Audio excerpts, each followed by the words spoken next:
All right, what's up, guys? VV back with another video. And in today's video, guys, we're going to be checking out a match from the East. We're going to be checking out a game from the East over from their Championship 2024 series. It's going to be between Enel and Lucci, which is going to be, a pretty cool game to check out. Because, I know we've seen a lot of Lucci, a lot of Red Purple Law lately. But I think one of the decks that not many people have been messing with that I think is very, very strong is Enel, especially in OP07, guys. Now, the game we look at today will be in OP08 format in the East over in Japan, so do understand that. But, guys, in the West right now, I'll probably talk more about this later, but I think Enel is going to be a very strong deck in OP07.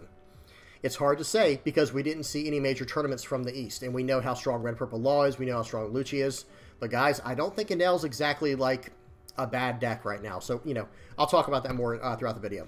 But let me give you guys a quick layout because we actually have a lot more to talk about than just this game. Let me give you this list, guys. I had to write it down because we had so much to talk about. First up, we're going to be checking out some spoilers, okay?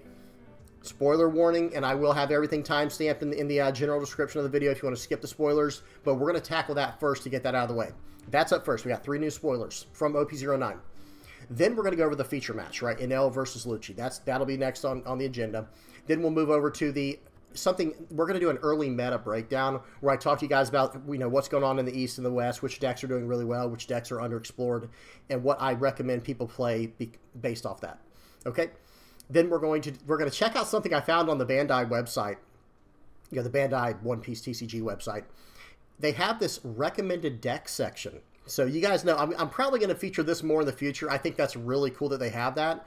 And I feel like I've seen it in the past before, but never really messed with it. But that will lead to the next part of this video where I do a game featuring one of those recommended decks on the Bandai website of Dragon versus Red Green Odin. So I'm playing the Dragon and I'm going against a random Odin player on the sim. Okay, then I'll do my final thoughts on the deck, on how I think you might be able to improve it, or just what I think about it, and we'll finish off with an art critique. So like I said, guys, we've got a ton on our plate today. We've got a lot on the agenda. So let's go ahead and dive straight into it. Let's not waste any more time. Let's hop straight into this. So, spoiler warning, the first thing we're going to do, the very first thing we're going to do is we're going to check out some spoilers from OP09. So if you don't like those, please skip to the next part of the video. All right, we've got some Blackbeard Pirates. Let me zoom in real quick. There we go. We've got some Blackbeard Pirate support. That was one of the first things I said, is I think this is a really cool, interesting leader, but I need to see what kind of support he's going to get. And he got some support, some pretty interesting stuff, guys, so check this out. First up is Van Augur. This is a black character, 5 cost, 6,000 power, ranged, Blackbeard Pirates type, counter 1,000, activate main. Now remember, guys, that's going to be a big theme within Blackbeard Pirates because they literally cannot use on-play effects. Excuse me. So activate main. You may rest this character. If your leader has the Blackbeard Pirates type, give up one of your opponent's characters -3 cost for this turn, and when KO'd, draw 1 card. So do you guys see the logic here? Number 1, he's a 6,000 power character. So if your opponent is, say you use the effect. So let's just say you tap down this character, -3 cost to one of their characters, and pop it with an effect, right? Like maybe like either an activate main that can pop like through Garp or something, or maybe even pop it with something like not Great Eruption, Meteor Volcano, something along those lines. Okay, now this character's tapped. But when he gets KO'd, he's going to draw a card. So if your opponent wants to smash into this character to KO it, number 1, it's going to be a lot easier to defend than your leader attack is because he's a 6,000 power character. And number 2, when he gets KO'd, you draw a card. And for those who are not aware of what the leader does, you'll have to check. I can't remember which video it was. It was a very recent video where I talk about Blackbeard, the leader, Marshall D. Teach, when they spoiled that. His effect requires you to trash a card to turn it on. So things that are going to mitigate that by drawing 1 card, like with this character, that is going to be much needed. I feel like, personally, that is going to be very much needed in a deck like Blackbeard. Okay, so really cool card. It does face the same struggles as every card in the game currently. When KO'd does not mean you're ever going to get that effect, right? Because they can bottom deck it, or since it's tapped now, they can just go past it. They don't have to worry about it. It's not attacking you. So, there's definitely some pros and cons to this card. And we'll have to see, we'll have to see how things go. Because we've only seen 3 cards of support. This one and then 2 more we're going to see today. Next up is Burgess. This is a black character, 4 cost, 5,000 power, Blackbeard Pirates, 1k counter. It's a strike type character, by the way. This character cannot be KO'd by your opponent's effects. Okay, that's very interesting right away. And then this, if your leader has the Blackbeard Pirates type, this character gets plus 1,000 power for every 4 cards in your trash. Okay. Well, remember what I was just saying about the leader effect? You're going to be trashing cards in order to turn on your leader's effect. And notice what this says. This doesn't care what cards are in your trash. It just says if your leader has the Blackbeard Pirates type, this character gets plus 1,000 power for every 4 cards in your trash. Now, some people might be thinking, oh, that's going to be really good with like the Dressrosa stuff, but probably not at the same time, though, right? Because some of the best ways to trash cards in the game are on-play effects. Like, for example, Sabo, the 5-cost blocker Sabo, that's an on-play draw to trash to. Well, you can't play that with this card, right? Or how's about, so that's Sabo, then what about Khalifa, draw 2, trash 2? What about with all the searchers? Spandam is leader locked, 2 CP. But what about Brand New? Or what about the 1-cost Rebecca? Those are searchers. So this card seems very strong if you can somehow find ways to fill up your trash. And if you guys can think of any ways, please put it down in the comment section below. I'd love to know what you guys come up with. But I don't think there's going to be a lot of ways for us to fill up the trash currently. You know, who knows? Maybe a new card will come out in OP09 that really lets you fill up the trash. Because in my mind, I'm thinking, okay, if you can get like, let's just say you get 24 cards in your trash. This guy's a 4-cost 11k. You know what I mean? Because that's 6 times 4 is 24, right? So if you can get 24 cards in your trash, all of a sudden this guy's a 4-cost 11k, and that's disgusting, right? Like that is wild. That's really strong. But we'll have to see what happens. But I do think this is still a very strong card. It cannot be KO'd by your opponent's effects. That's good, and it has the same issue as what we just looked at with this Van Auger guy, though, where it's like, okay, when KO'd, there's so many effects that bottom deck cards or bounce back to hand. It's not as good as it used to be, I feel like. Okay, but still a very solid card. All right, last but not least, we got this guy. Is it Lafitte? Lafitte? Lafite? I have no idea how to say this one, guys. Y'all help me out in the comment section below. This is a black character from OP09, of course. 1 cost, 1,000 power, strike character, Blackbeard Pirates, counter 1,000, activate main. Check this out, guys. You may rest this character in one of your Dawn. Okay, so tap this character, tap 1 Dawn, look at the top 5 cards of the deck, reveal up to 1 Blackbeard Pirates type card, and put it into your hand. This is your top 5 searcher. Place the rest on the bottom in any order. So this is like your Jewelry Bonnie for Blackbeard Pirates. This card is very, very good. It's just a strong searcher. I mean, it's not broken or anything. It's just a very strong searcher. And here's the thing. Excuse me. This will probably be easier to protect than something like Bonnie. Because as soon as you use this character, well, I don't know. I guess they can still attack into it. I was going to say it's going to be hard for them to KO something like this if you're shutting off their on-play effects. But after you activate this card, you do have to rest it, of course, as part of the cost. So they can KO him by just swinging into him. Either way, this is, you know, every single deck needs some type of card advantage, card draw type of mechanic built in, and this is an excellent card draw searcher on top of that, you know, so very good stuff there. So that's the new spoilers, guys. Nothing too crazy to see just yet. We're just seeing, notice these cards, like this is probably this might be a rare. The searcher's probably a rare, and this might be as well. It's hard. I can't see down here at the bottom what rarity it is, but I wouldn't be surprised if these were like commons and uncommons. These two here, and this one's probably a rare because it's a searcher. But it could be an uncommon. Who knows? Either way, good stuff. I want to see more and more of these OP09 cards. I want to see what kind of support that Blackbeard gets. Okay, now let's go back to the game, guys. We got to check out this game of Enel versus Lucci. Let me get us all set up here. I've got the volume off. I've got the speed on 2x. All right, hitting play.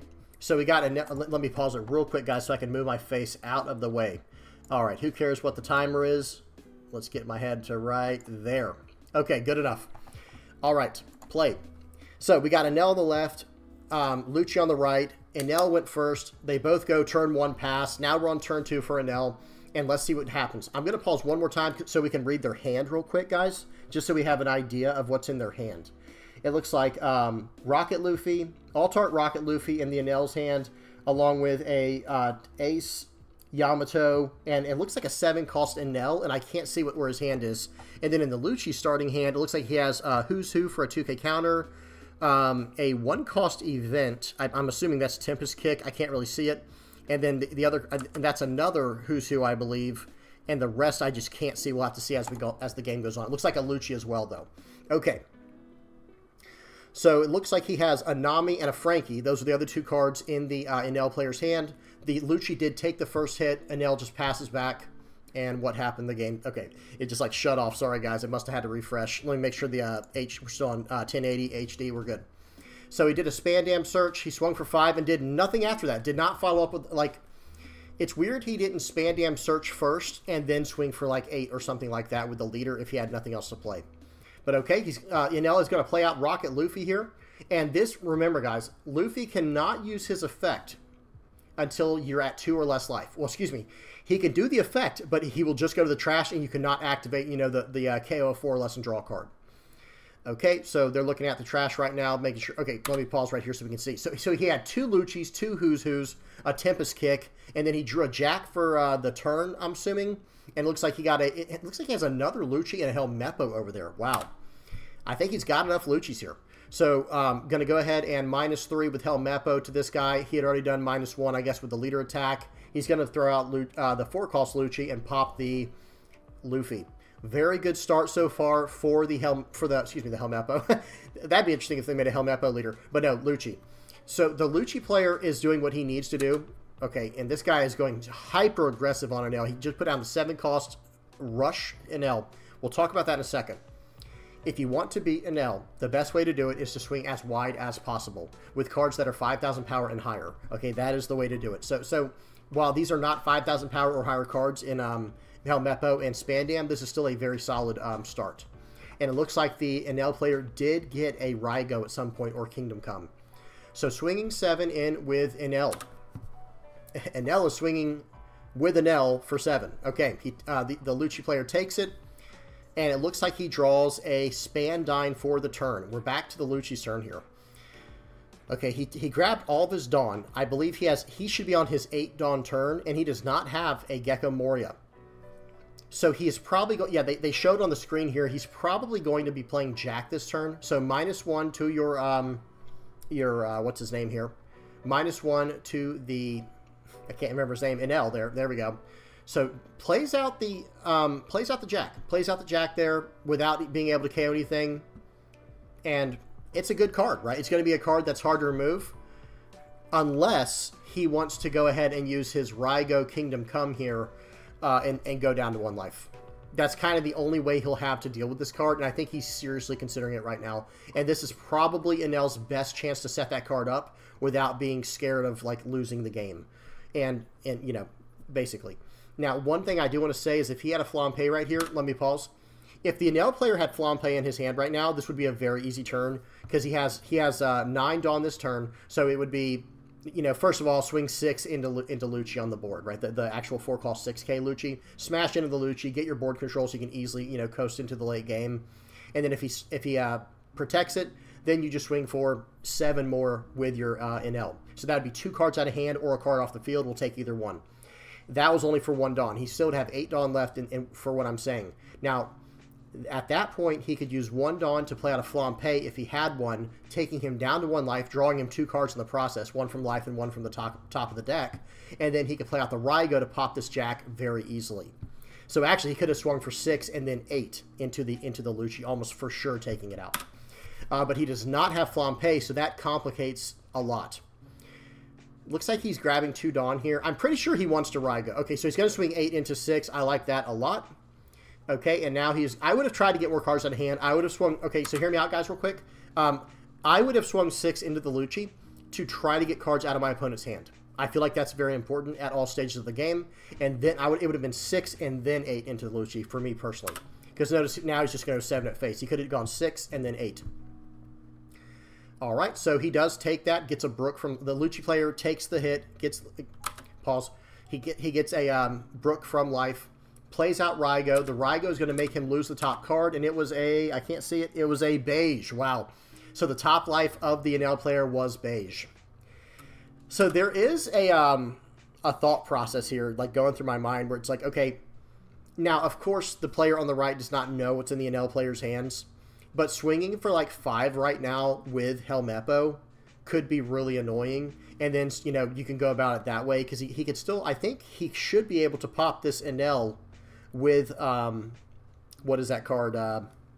The Tempest Kick plus the Lucci, right? So 3, 4, no, that only puts him at 3, never mind. I was going to say if he could pop the Enel with Lucci, it would force a lot. I guess he could pop it with that play, though, by using the Who's Who, though, instead. We'll have to see what he does here. There's a lot of lines of play for this turn right here. There's a lot of different things you can do. Swing 5, trash 2, -1 to your Enel, and let's see what happens. I like this right away. This is going to force a card out of hand because it's too dangerous to go down to 0 life, down to 1 life using the leader effect, because then you could use a KO against the Enel character, and he'll lose that top life or the character. Okay, so he does a... It looks like he might be doing what I said. Oh, and he top decks a Sabo. Very, very strong. Okay. Plays out the Gecko Moria. Let's see what he gets back. I don't know what's in his trash. I couldn't see it. Okay, so now that that puts him down to -3, -3. He was after using Suru, the Enel will be down to 1 life. Okay, down to 1 cost, and then he'll pop it with the Lucci. Okay, he's going to trash the top card, which was another beige. Like, how does that happen, man? He had 2 beige in a row. Okay, the judge is making sure he's doing everything properly. That's what that hand was at the top. And now pass turn back, 1 Dawn active. That's just a bluff, though. There is no event that he can use currently, that the Lucci can use currently. All right, Enel is now in 10 Dawn, and it is kind of scary. I'm going to pause for a second.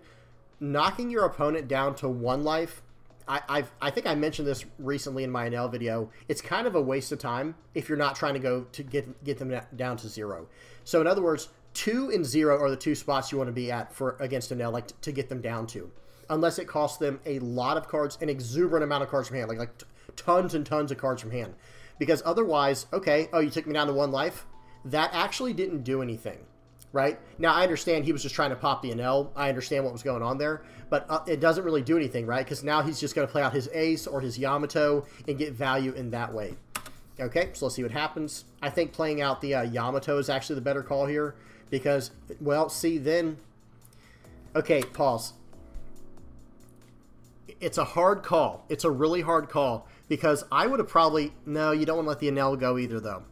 Okay, I won't say what I was going to say. I was going to say maybe you should have let the Enel go so you can pop the Lucci, but he can always get that back later with Gecko. 7. Okay, so 5 in a face, 7 in a face. He's getting a lot of cards out of the Lucci player's hand.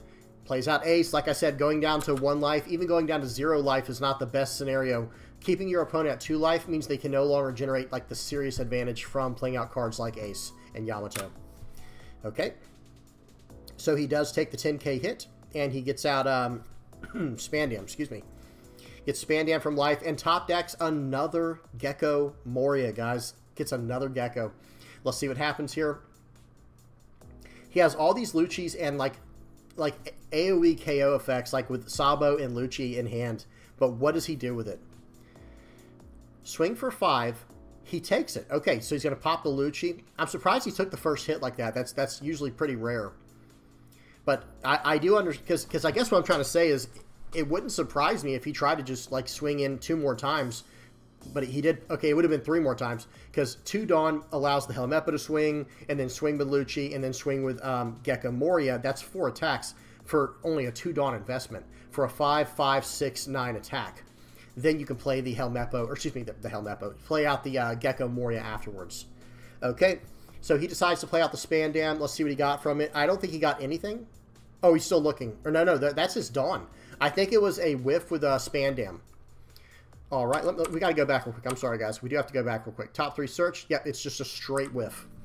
Okay, so now he's like, all right, what do I do now? That was just a waste of 1 Dawn. So we'll go ahead and swing 9 into the Enel, I think he said. It looked like he kind of pointed at the Enel. It's hard to tell where they're pointing at. Yeah, they did show Enel on the screen, so I think he's swinging 9 into 7. Now, he can let this get KO'd using the leader's effect, trash the top, or, you know, wait a second, did he, doesn't he have to trash a card? Did I miss something there? Hang on 1 second. Hang on 1 second, guys. Okay, so he trashes the top card of his life, play out the Enel, and now he has to trash a card from hand. Okay, he's still doing that, right? Yes. and he trashes the Katakuri. I was gonna say, guys, did that really just happen on like a regional finals level game or top 8 or whatever this is we're in? Okay, so now he still has 8 Dawn left or 9 Dawn left, I think. The Lucci player does. Okay, he's gonna get pretty aggressive here. He's gonna get aggressive after the fact, and he has no blocker.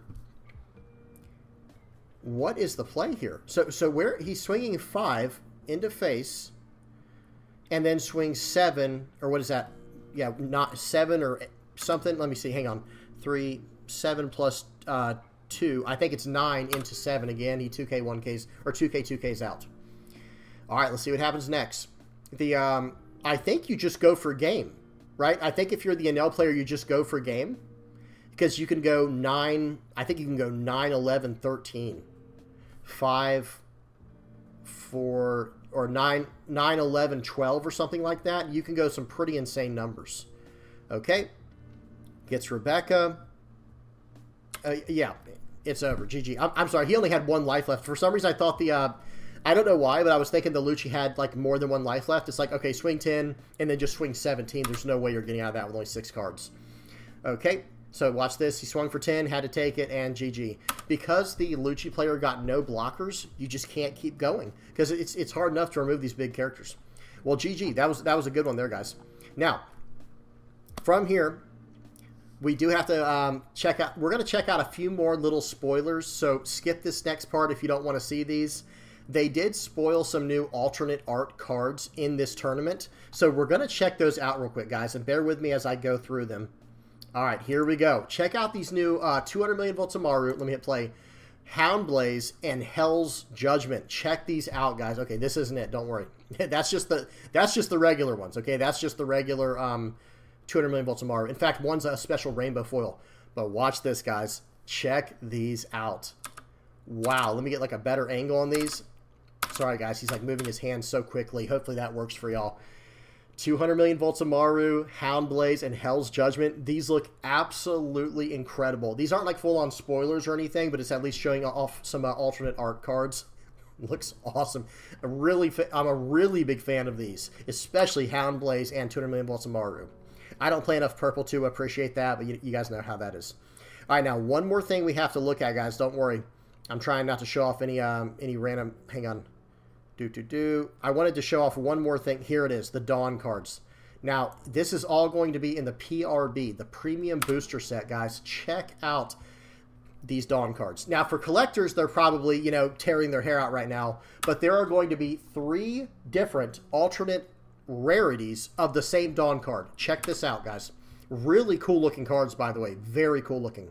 So here is the base level rarity of 3 new Dawn cards coming out in the, I believe, like I said, I believe it's in the PRB set. They all look really cool, right? We got Queen dancing on the left, we've got King in the middle, and we've got like, is that Kaido like going into the sky, or is it Momonosuke? I'm not sure which one. It's probably Kaido. But look at that, like jumping into the sky. That's the base rarity. Now check out these alternate art versions of these Dawn cards. These look absolutely incredible. Watch this, guys. Okay, thank you very much. All right, next. Then they have the foil versions. These look really good as well. Notice how when he tips it back and forth, you know, with how it hits the light. Look at the light on the one on the far right of the dragon going into the sky is my favorite one. Look at that. I don't do the alt art stuff, guys. I sell them like as soon as I get them. But I'm going to have a playset of these dragons here, I think, guys. The white-black Dragon Dawn. Now watch this final one. This one... I about lost my marbles when I saw this next one. Let me fast forward. Okay, I fast forward too quickly, but y'all got to see it anyway. There we go. White, black, and gold. You guys know, anyone who follows this channel knows white, black, and gold is my theme. Those are my colors. Look how incredible that Dragon Dawn is on the far right. Let me let him tip it back and forth real quick. Yes, yes, show this one. Oh my goodness, guys. I'm sorry. I just have to, you know, stare at it for a while. I'm being as rude as possible with this picture. I'm just staring at it. It looks so incredible. It's like my mom didn't teach me any manners. I can't help but to stare. Looks beautiful. The white, the black, the gold. Look at the gold lightning. Do y'all see that, guys? It's so good. It's so good. I will be needing a playset of these bad boys. Incredible. Let me let it play out just for a minute, then we'll move on. Don't worry, guys. We're going to move on after this. We're going to talk about the meta in just a second. So there's the foil one on our left, and then the gold foil, or whatever they're going to be calling that, on the right. Okay, same thing. We'll check out the the one for King real quick. Oh, man. Unfortunately, yeah, the lighting's not perfect where we can see the foiling on the one on the left, but you guys at least get an idea for it. It's going to look way better in person. It's going to look way, way better in person.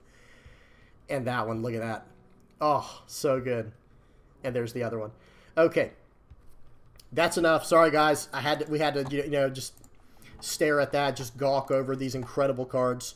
And now from there, though, we are going to check out some more serious stuff. We got to talk about how the meta is shaping us for us over here in the West. OP07 in the West, okay? Let's check out what decks are making it so far. Now, there are only 77 entries so far. And I think some of these entries actually were OP06.5. But, we got to take what we can get. We're over on OnePieceTopDecks.com. Check this out, guys. One random top 64 regional placement at a 1,200-player tournament for Odin. This is one of those decks I was telling people about. I'm like, guys, this deck is very good. It is being slept on. It's basically a 6,000 power leader starting on turn 3 and moving forward. It is a very, very good deck, guys. Okay, then Edward Newgate, top 32 in 2 different regionals. Ivan Kava, first place at like a 20-player tournament, not too bad. We're not going to go into any of these decks, guys. If you want to see any of these deck lists like for yourself, like this top 8 regional Nami, you're going to have to hop on OnePieceTopDecks.com and check it out there. Because in today's video, we're just doing a quick overview of the format. This surprises me that there's only been 3. First place at a regional, and top 8 at a 340-player Treasure Cup, and then some kind of store battle first place. Guys, I'm telling you right now, yes, Lucci is good. Yes, Red Purple Law is good. Gecko Moria is still actually good. But Enel and Bonnie are being slept on, I think, guys. I think Enel is very, very good. I am so surprised to only see 3 of those, but it is still very early in the format. People are probably still trying to get all their aces and things like that. Okay, lots of Gecko Moria representation because just like it goes in the same line as what I just said. People are still putting together their decks for OP07 because it came out Friday, right? So, I mean, literally last Friday at the time we're recording this video, OP07 was released. So people are playing a lot of decks like Moria where they already have the cards and it's already a very solid deck that can compete. Okay, so of course Moria has over-representation currently. A few Peronas popping up. First place at a 1,000-player tournament, guys. Perona in a 1,000-player tournament. I kind of want to click on that. We got to keep going. We got too much to talk about today, guys. Yamato getting top 32 in a 340-player tournament. Bonnie already making an appearance. Top 32 in a 450, almost 450-player tournament. Another Bonnie, but this is at a store battle. Lucci already top 8 and top 16 in a regional. And then we got Red Purple Law showing up all over the place. We already knew that was going to happen. Quite a few Red Purple Laws, as you might expect, because OP07 Law is very good. It's not as good as OP08 Law for obvious reasons, like Black Maria and like Pudding, but it's still a very, very strong deck. And I think it will. I don't think it will be as crazy in the West in OP07 as it will be. Or how it has been in the East for OP08. We'll have to see what happens and what happens with the announcements coming up. There's a lot that that's going to mess with that number, or with those kind of results. Next up is Luffy. There is a single Red Purple Luffy top 16 at a 342-player tournament. Uda, look at this, guys. Top 8, top 16, top 16. 3 Udas in the same tournament getting top 16. And one was top 8. Really, this deck is very strong, guys. Do not sleep on this one. A few other placements for Uda. This one's a top 16, 342-player tournament. And here's a first place store battle at a 180-player tournament. So Uda is no joke, guys. Unfortunately, this does kind of take the place of Bonnie, I guess, for like the green decks. They don't even use the same card pool, but Uda's just a very strong, like, mid-range deck, guys, that has a really strong top end. And then last but not least, guys, look down here. We got a bunch of Black Yellow Luffy, as to be expected. This if you're a Black Yellow Luffy player, OP07 will probably be your time to shine, because I think that Luffy falls off a little bit in OP08. That's just me personally. Luffy can still do very well in OP08, and I think it already has done pretty decent. But OP07, I think, is kind of like your time to shine with this deck. I could be wrong. You guys tell me what y'all think in the comment section below. And, of course, the absolute most goated deck right here. Red, Yellow, Sabo. First place at a store battle. Decks, the deck is being slept on. Okay, that's it for the West. Now let's check out the East. So let's see how things are going in the East. All right, sort by deck profile. Notice this is OP08, of course. Dofi doing quite well for himself here. Top 4 in a 600-player regional level tournament. First place at a few smaller tournaments, and this one's 165 players, but it's 3-on-3. Zoro doing pretty well for himself as well, especially at a store battle local level. I think this will kind of be like your pub stomper build, like Zoro with the new OP08 animal cards. This will probably be like your, I think, is it pub stomper or pug stomper? Pug? I can't remember. It's been so long since I've used that, that slang. But what I'm trying to say is this is the kind of deck you take to a locals and everyone's playing the new stuff and you're just like, oh, I'm just going to run you over in 3 or 4 turns. So, well, that was fun, GG, but really, really solid still. Probably on the cusp of competitive, like in the bigger scale tournaments. Katakuri still showing up, and especially at a more local level and like at a flagship level.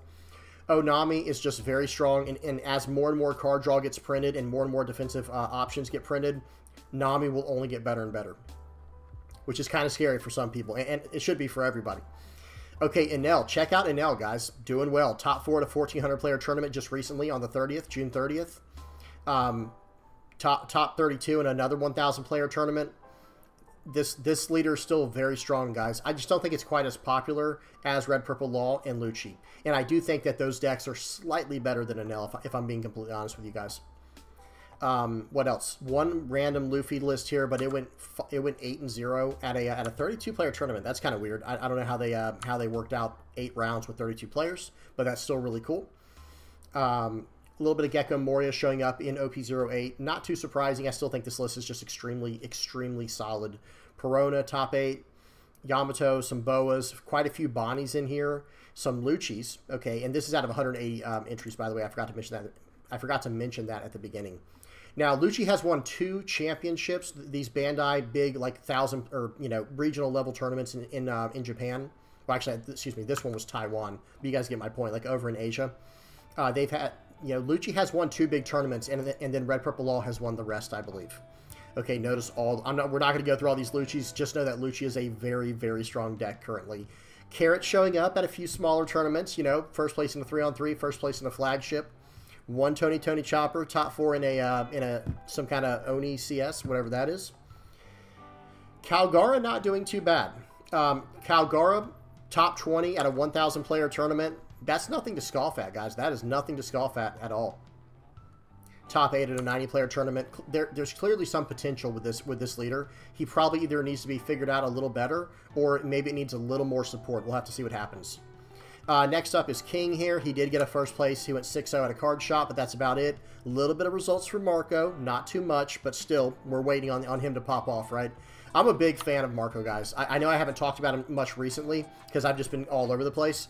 But I'm a huge fan of Red Blue Marco going into OP08. I like King as well, and I also like Pudding. We're about to talk about Pudding. But Marco is probably my favorite of the new leaders from OP08. And that's just me. That's just my own personal, how do you say that? That's just what I like. That's just me. Okay. Just my preference. That's what I'm looking for. So Pudding's doing pretty well. Nothing crazy yet. Like, I know that it seems like there's a lot of placements for Pudding, but if you look at them, they're all pretty small turnout, like very small tournaments. This was the biggest one with 63 players, and it got 4th place. Not bad. Okay, Red Purple Law, though, is the rest of these tournaments. So check it out. Like, that's just the rest of the placings here. I'm very surprised. Let me say this right now. I'm very surprised there's no Red Purple Luffy showing up in OP08. But maybe Law just becomes too fast at that point. We'll have to see. You guys tell me what y'all think in the comments section below. What's a leader you expected to see but didn't see? For some reason, half the format's not Red Yellow Sabo. I'm just kidding. But no, I didn't see any Red Yellow Sabos, no OP08, no Green Blue Zanji, and no Red Green Odin. So that makes me a little bit sad. But I feel like us over in the West, we're trying out a lot of different stuff that they're not trying out. I'm not saying one's better than the other. It's nothing like that. I'm just saying we're, I feel like in the East, they really stick to what they know works, and they just, go through with it. And hey, I mean, it's doing something, right? There's a lot of first place tournaments here at 500 plus tournament, or 500 plus player tournaments. So really good stuff there. Okay. Oh, it looks like I have one more page. Wait. Oh, wait. We do have some Luffys. Okay. We had one more page. False alarm. We do have some Luffys. Okay. Let me see what else. All right. So we did have 3 red purple Luffys. 2 flagship first place. We'll take that every time. Blue, yellow, ace. Very solid at a small tournament still. And then I was going to say, and the other thing I was very surprised is there was no black, yellow Luffys. But there are. They're right here. I just totally missed them. But look how wild that is, guys. If you go back, all of these, what is this, 50 results? This entire page of 50 results is all red, purple, law. And remember, it started on the page before it, did this entire page, and then went over into the next page. That is just... That's a lot of representation. Okay, I'll leave that right there. Black Yellow Luffy, glad to see this is doing okay. First place in a 3-on-3 at a 500-player tournament. It made top 8 in a 500-player at a Fukuoka, I believe it's pronounced. Very good stuff there. Ace, like I said, kind of smaller. Randomly, Eustace Kid, ST2 Eustace Kid at a store battle. Interesting. And check this out, guys. Okay, I'm starting to see a little bit of Kaido. Starting to see a little bit of Kaido pop up. Okay, well, that's it for the East and West meta breakdown. You guys tell me what leader y'all expected to see more of or less of. Like, is there any of these results that really surprised you? Like, some people might think, man, that's way more Kaidos than I might have thought. But remember, guys, with Black Maria, that effect is very strong now. That leader effect is very powerful with some of the new cards in the game. Okay, all right, good stuff. All right, so we knocked out the meta breakdown from the East and the West. Now let's check this out real quick, guys. Apparently, like I said, I had no idea about this, but there's some type of feature recommended decks over on One Piece. This is the official One Piece English card game website, whatever. I'll link it down in the comment section below. And look at these decks, guys. Yeah, look at this. This goes back all the way to March, November. These are things I didn't even know about. I'm just going to be completely honest with you guys. Is there a Black Yellow? Oh, man, I might have to try this soon. And I know it's totally outdated, June 30th of last year. So literally 1 year ago at the time you're recording this. It's July 1st. So like actually 1 year ago at the time you're recording this video. I might have to mess around with that. But yeah, I think this is so cool. And I had no idea this existed. Or if, like I said, if I did, then I just overlooked it and didn't understand what was going on. But look at this, guys. So I saw this list. And I was like, ooh, you know, I might have to start making some content with this. So with that in mind, what we're going to do is we are going to use this dragon list, okay? This is their recommended OP08 list for, or excuse me, OP08, OP07 list for dragon. I put this whole list together on the sim. And first I actually put it together in Limitless. Let me show you this real quick, guys. This is that entire list we just saw. 75 bucks. This is a very budget-friendly list for anyone who wants to try out Dragon at home. And I'm going to do a game on the sim showing off kind of how it works. Just one game today. Just one game today, guys. Don't worry. But just kind of showing off how this deck works. It's pretty awesome. Like, it's pretty cool. I'm not saying it's the best version of Dragon out there. I'm not saying that. But I think it's really cool that Bandai has this feature on their site. And I just can't believe I didn't notice it until now. And I will say this. I feel like I saw it a while back and I thought it was really dumb. I was like, oh, what's that? That's stupid. But now, like, I don't know. Sometimes thoughts have to like ideas have to settle in your brain. They have to kind of simmer, and like eventually you're like, wait a minute, that's just really cool. That's just a really cool idea. And here we are back at it. You know, or here I am revisiting this, and I think it is so cool, and it's going to be fun to mess around with, especially like for content, because I'm gonna show you guys one game on the sim of me piloting this deck, and then I'm going to talk about some revisions that might come in handy. You know, talk about making it more expensive, more out of the budget range. All right, so this is the list here. I'm going to run through it real quick, and then we'll look at the game on the sim. Let me go full screen. So it's running Dragon, of course, is the leader. 4 Otama, 4 Bello Betty, 4 Sanji, the 2K counter, 4 Luffy. This is like an older Luffy from OP01. It's a 2-cost 3K, 1K counter. You can attach 2 Dawn to him, and this character cannot be KO'd in battle by strike attribute characters. And check this out. Activate main, give this character up to 2 rested Dawn cards. That's very important to understand with this leader's effect, guys, because notice what the leader does. I probably should have read this first. It's a 5,000 power, 5 life leader. Activate main once per turn. Give up to 2 of your currently given Dawn cards to one of your characters. Now, you can attach 2 Dawn from this leader to another character, but you can't go from character to leader, unfortunately. It just cannot do it in that way. It doesn't work like that. It is what it is, right? But very strong synergy with, with Luffy, which is cool. Small spoiler warning here, but that's his son, right? Luffy and Dragon, that's father-son duo there, and it's cool how well this effect goes with that. And notice how far apart these sets are. This is OP01, this is OP07. So it's cool that they, like I said, that they somehow had that work. Yeah, they had the foresight to make that work out like that. Very cool stuff. Okay, then it's running 4 Koalas, 4 of the new Chopper from EB01, only 2 Morleys, 4 Emporio Ivankov. This is the 4 cost, not the 5 cost. 4 of Karasu, 4 Lindbergh, 4 Luffy. This is just the Rush Luffy from ST01. It's running 2 Sabo. Not a huge fan of this card. Not saying it's bad, just not a huge fan. And then it's running 4 Dragon, absolutely, and 2 of this card. This is just so random, but it's also not horrible. It's a 1-cost event. You can activate the trigger. With the trigger, you can activate the main's effect. The main effect is up to one of your Revolutionary Army type characters gains plus 2,000 power during this turn. Then give up to one of your opponent's characters minus 1,000 power during this turn. So it's not, because it doesn't help out your leader in any way, I don't think it's incredible. I don't think it's that great, but it's also not bad either, if that makes sense. It will allow you to smash into, you know, your opponent's characters and whatnot. One thing I wish they had done to change this was I wish they had made it main up to one of your Revolutionary Army type characters gain 2 Rested Dawn, or, you know, some type of effect to move 2 Dawn to the character, and then do this other effect. Because I want to be able to use my leader's effect as much as possible every turn to get the full advantage from it, if that makes sense. But either way, this is still it's still a cool card, but I'm not a huge fan of it. All right, well, that's the deck list right there. Now let's go over to the sim and see how it does. One more time, I will show you guys. This list is very budget, guys. Very, very budget-friendly list for anyone who's trying to get into the game, any new players, or anyone who just wants to try out Dragon to see if they like it, and they already have these cards laying around. You know, easy peasy, right? Easy to do. Okay, so let's check out a game on the sim. This is not like some, you know, meta deck versus meta deck or anything like that. This is just a fun game of really 2 off-meta decks going at it here. All right, so the volume is off. The speed is on 2x, and we're ready to go. All right. So, again, I'm playing. I did not make this list. This is just a straight copy-paste of the recommended list from the Bandai website. My opponent got to go first. I think I would have chosen to go first if I had the option, but going second definitely was not bad because I have a nice, you know, 2-drop, 4-drop curve, and then eventually an 8-drop. Okay, so he goes ahead and plays out Hiyori, cheating out the 5 cost and playing out the Otama. He's got 2 2K counters on the board, though. That's something you have to take into consideration. It will be very hard for him to block out of some of these effects here.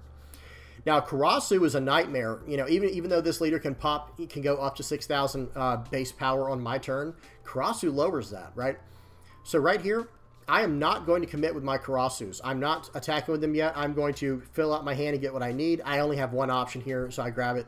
It was the Lindbergh. Then I'm going to grab a Dragon with the other Bello Betty. And now I'm starting to develop a full board that is very scary for my opponent, right? Because if I swing for 7 with my Karasu, like, okay, pause. Imagine what I can do here.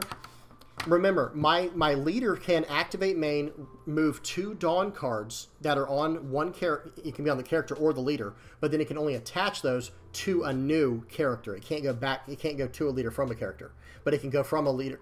It can't go from a character to a leader, but it can go from a leader to a character. Okay, and in this situation, if I attached 2 Dawn to a Karasu and swung for 7, and then did minus 1,000 power to the leader, I can then on the next attack move that Dawn over to the other Karasu and attack the leader again, and then dropping down another 1,000. And that is a massive reduction, and it only cost me 2 Dawn, because I used the 2 Dawn attached to the one guy and just moved it over to the other guy with the leader effect. Very cool stuff there. Okay, but he actually is going to try to take care of that, because this is scary. This is scary to run into. He plays out a Yamato. I really like that card in the deck. 8 and a 5. I'm not going to try to protect it. I could have if I wanted to, but then he just swung in with Izo. I'd rather not. Okay, so this was a weird interaction here. I swung 2,000 into 0, and he trashes a card from his hand with Izo to give my Karasu minus 2,000. But I guess he doesn't realize I'm not swinging with Karasu yet. I'm going to set that up on the turn. I'm going to try to go for lethal, right? Even though this is a red deck, it doesn't mean you have to be overly aggressive. I'm not swinging with that Karasu until I have to. Okay? So, because I want to set up my Dragons, I want to set up these Lindberghs, I want to do some searching with Bello Betty. And then there's another Karasu in there. So at first I thought about trying out the Sabo, but I don't want to give up my 2K counter. Okay, so I play out the Karasu, minus 1 to that guy, and now I'll just use the rest of the Dawn to swing in for, I think I swing in for, yeah, 7. This should probably go through, or eat up 2 cards from hand, at least. 1, 2, yep. And then we'll move 2 over to the Bello Betty, and then I'll attach 1 that I had left, and I'll swing for 5 at him. Another card out of his hand. I don't care if he takes these Bello Bettys, right? These Bello Bettys don't mean anything to me. Okay, because I have to get some room on my board for the other cards in my hand anyway. So good stuff here. He's going to play out a Hody Jones, loses a life for that. That's very dangerous. I have 4 life. I'm not at jeopardy of losing this game. And then you start to realize, okay, he's trying to play too much into board control. I actually would be going at face more. Like, that's just me, guys. If I was playing Red-Green Odin, I'm way more aggressive. Because he has to understand, he's just KOing my characters that can't swing on the turn they attack. I have rush characters in this deck, and there's another dragon, by the way. Okay. Another thing I just noticed, another thing I just noticed. This is really cool. The dragon and the Luffy are 10 Dawn combined, the 2-cost Luffy from OP01. And you can actually play them both out on the same turn on turn 10, and you're gonna end up like moving around like 4 Dawn with that. So it'll almost act like a 14 Dawn turn. It'll be a little wonky, but you'd be able to attach 2 to your leader with your dragon effect, play out your Luffy, attach 2 to him, use your leader to push the 2 Dawn over to the dragon, and then you'll be able to swing for like, what is that, like a 7 and like an 11. Really good stuff there. I'm not saying that's a great play, but if you need to do it, it is an option. Okay. So right now, I'm just weighing out my options. I think it's just slam dragon and go, to be honest. Just slam down dragon and go. That's the option here. Okay, let's see what he does. Attach 2 Dawn to my leader. Attach 2 more Dawn to my leader. I'm going to swing for 9 into 6. Let's see what he does. He only has 4 cards in hand. He only has 1 card in life. He has to choose very wisely what he does here. All right. So it looks like he trashed an Odin from his hand, and he's going to give minus 2,000 power to my dragon leader, to my dragon character, and then he 2K counters out the rest. No problem. I'm going to attach 2 to my... Pause. So my opponent only had 1 card left in hand. They have 2 now because they drew for the turn. My opponent only had 1 card left in hand. I attached 2 Dawn to my dragon to get him back to 9K with my leader effect, and then I smashed 9 into 7 because he could not counter out of it. To get rid of that Ezo. Now he only has like 3 major attacks. Otherwise, he could have tried to go for game next turn. I don't know if it... I think I could have gotten out of it, but he could have tried to go for game last turn very easily. Okay, swing for 7 here. This is a very comfortable 2K, 1K counter here. He only has, you know... Okay, I decided to take this for whatever reason. I think that was kind of risky. Okay, see what he does. Drops down another Ezo. Man, that card is annoying when I'm trying to swing for lethal. So I took that one. So, okay, hear me out. Like, thinking back, I think I should have countered out of it, but I understand why I didn't when I was in the moment, because I want to keep my dragon alive, because if that dragon survives, this game's over. I have another dragon in hand, dragon on the board, and then my leader effect. So I'm going to be able to move around, you know, like I said, like 4 or 5 Dawn, or 4 to 6 Dawn next turn. Okay, so he's going to swing for 7 into 5. Honestly, I probably am just going to counter, or I might even just take this, because I don't think I can lose. Okay, I do counter out of it. And like I said, there's no way for me to lose this game. So, and now he tapped down his character. He wants me to swing into his board. It's like, nope, that's not happening. So he's at 6,000 power. He has 1 Dawn open. Just in case he has a Rad Beam, I'm going to swing for 10 this turn with my dragon. Okay. Dude, I remember this this play. So attach 1 Dawn, swing for 10. Now he has to give me 2 cards, bare minimum. Bare minimum. Give me 2 cards.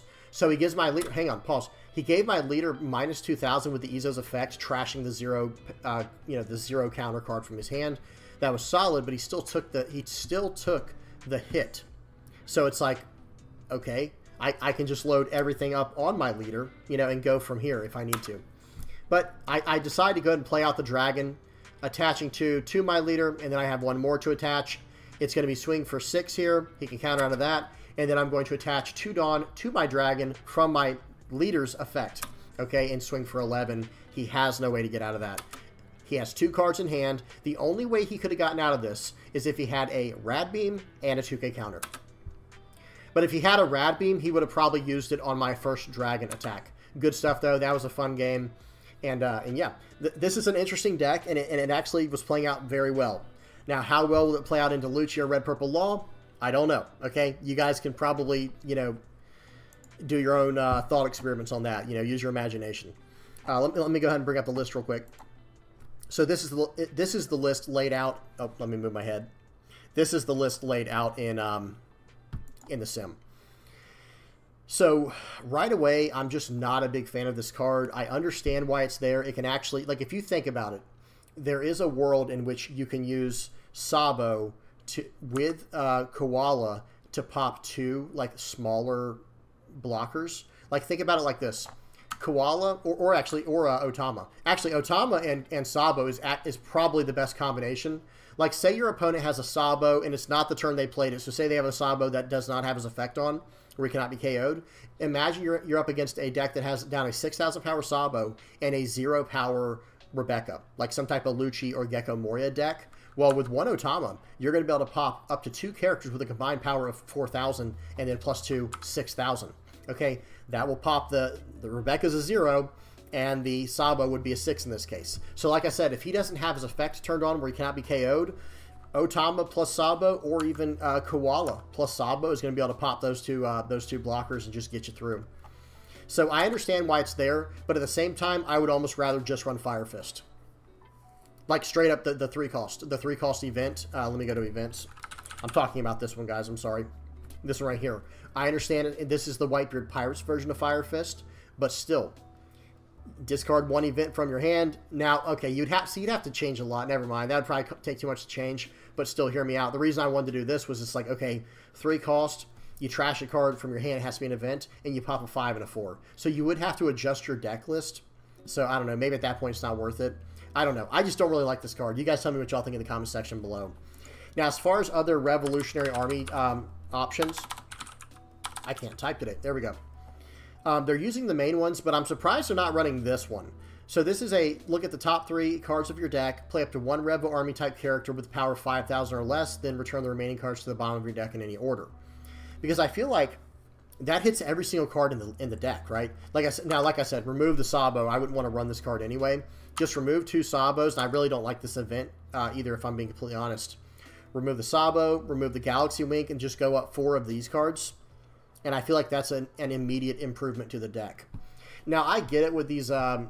I definitely get it with these recommended deck lists. They're probably trying to get people to spread as far as they can across the entire range of cards that are offered in one piece of the game. Because like I said, there's OP01 cards in here. There's ST starter cards in here. EB01, OP01, OP05, 7. It's all over the place, right? But yeah, I don't really know. I don't know about some of these options. And I will say this too. This Luffy, it's a cute idea. But I did do a dragon list. I'll link it in the comment section below if I remember. I've done a dragon list before. And this card's cool. Like, it's cute and all, the effect. But I feel like it's not super practical. That's my biggest problem. Because a 2-cost card, that is not surviving. I don't, and it's only 3,000 power. So Red Purple Law, activate main, removes this card on their leader effect. Black, any kind of mono black deck running Lucci or running Gecko Moria or Lucci, like, they can just pop it with, Absalom for Lucci, and then Brook can pop this with the leader effect. It's just too vulnerable of a stat line to run in today's meta. At least that's my personal opinion. Now, Emporio Ivankov and Karasu, pause these if you don't know what they, pause and read these if you don't know what they do. These cards are solid. Like, these cards are very good. Same thing, Bello Betty's just the searcher, and I really like Lindbergh as well. I actually like Morley better. Popping characters is a luxury that I don't think we can afford. Like, I don't think we have enough power reduction to get cards that matter. Why not just run Morley and my card's completely unblockable? You know what I mean? And the other thing that is a real tragedy about these 2 cards is notice the trigger. You may discard a card. If your leader is multicolored, play this card. I don't understand why they would not say if your leader is multicolored or Revo Army, play this card.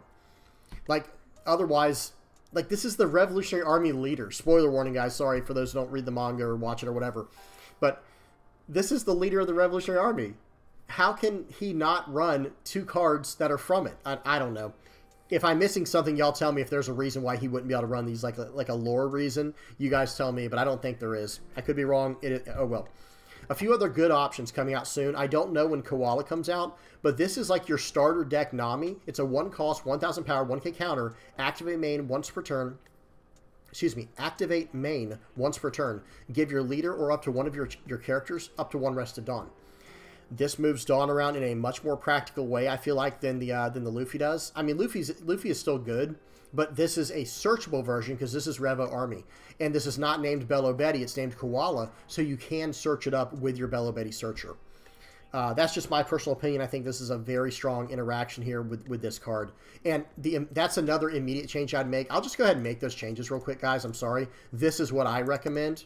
I would go 4 Koalas, and where'd that Ivankov go? Yep, and right here. Now, another decent card to mess with might be Inazuma, because it has Banish. And you can also cheat it out with this new Emporio Ivankov we just added. I do think that would be like a decent idea, like I said. I don't think it's insane, but I think it'd be decent. In fact, I would probably go up to 2 Inazumas and down 2 Lindberghs. I'll just do that right now just to mess with it. Because I think this card, anything that says Banish on it has potential right now against anything that's yellow, anything. I mean, all colors have access to trigger cards. It's just yellow has like the biggest access to them. Okay, but this will, like, if you're struggling into an L, this might need to be a 4 of. And at that point, maybe you drop down some of the other cards. Like, maybe you drop down, like, 1 or 2 Luffys. Do we really need 4 Luffys? I don't think so. Like, if I had to guess, I don't think we do. That's just me personally. I don't know. Not sure. What else? This is a Sabo card. It's like some type of promo Sabo. It's a 3 cost, 4,000 power, 1k counter. Attach 1 Dawn. And if you have 4 or less cards in your hand, this character gains plus 2,000 power. So it can potentially be a 3 cost 7k. But if you're down to 4 cards in hand, you're not in the most ideal spot. That's for sure. Okay, a few other cards here to look at, a few other events. I'm not going to read all these. Pause these if you want to read them. Nothing too good, I'm going to be honest. Nothing too crazy. This card is interesting too. This is another Inazuma card that's very interesting because you can give it Rush. And maybe, I think there's a world in which you play Inazuma over the Chopper. I understand why Chopper's in this deck because otherwise it has no blockers. But this is not only is this a blocker, by the way, this 3 cost 4k Chopper with a 1k counter, it's a blocker that can also reduce power. So that does synergize, or it did synergize with our Sabo, and is also the Lindberghs as well. But I still don't. Again, I don't think that's the direction we're going. For example, if they drop a Eustace Kid on the board, like an 8 cost Eustace Kid, we actually just play out our Koala to minus 3,000, and we swing into it with 7s like 3 or 4 times and get rid of it that way. Like, I think that's our best chance, just to get rid of it in that way. There is an interesting idea to run Raise Max because he has Revo Army. You could, that is an option, to be honest. But I wouldn't suggest it. I don't know. I think this is really Red Purple Law. Just this is perfect for that deck. And then we have this is the one last card I wanted to talk about. Well, actually, let me say this one first. This is just a nice 2 cost blocker, utility blocker. You could replace your Tony Choppers with if you don't have these. But then one more card I want to talk about. I've seen this pop up in Revo Army decks. Is 2 cost, 2,000 power, 1k counter. Bartholomew Kuma. I always mess up that name. He has on play KO at 2,000 or less. But again, I think this is much better in a deck like Red Yellow Sabo, so that you can actually get the trigger. Because notice again, if your leader is mixed color, so in other words, if your leader has multiple colors, you can play this card. Otherwise, you can't play it from the trigger. But yeah, that's about it, guys. That's about it. You guys tell me what y'all think in the comment section below, how good you think this list is. Has anyone been messing with Dragon? You guys tell me what y'all think in the comment section below about Dragon. I'm very curious to hear what you guys have to say and what you guys think about this list. Now, one more thing I do want to say before we move on to the art critique is I do plan on doing more of these decks in the future. These just look like so much fun to mess with. Like I said, the Jory Bonnie, I might have to mess with that one next. Lucci I already just did recently. But look, they even did an Odin deck, man. I got to click. I at least have to click on this real quick. Interesting. Okay, yeah, see, this is stuff I might have to mess with in the near future. So y'all tell me what y'all think of these of this idea of the recommended deck lists. And remember, guys, this is more geared for newer players, this stuff here, and just entertainment purposes. This isn't meant to go win a tournament with. So always take that in mind. Always take the context into consideration. All right, that's it for that. Let's go ahead and check out the art critique for today's video. Let me make sure I went over everything. We already did spoilers. We did the match. We did the breakdown, recommended deck, Dragon on the sim, thoughts of the deck, and art critique. Okay, we made it, guys. That was a lot to go through, actually.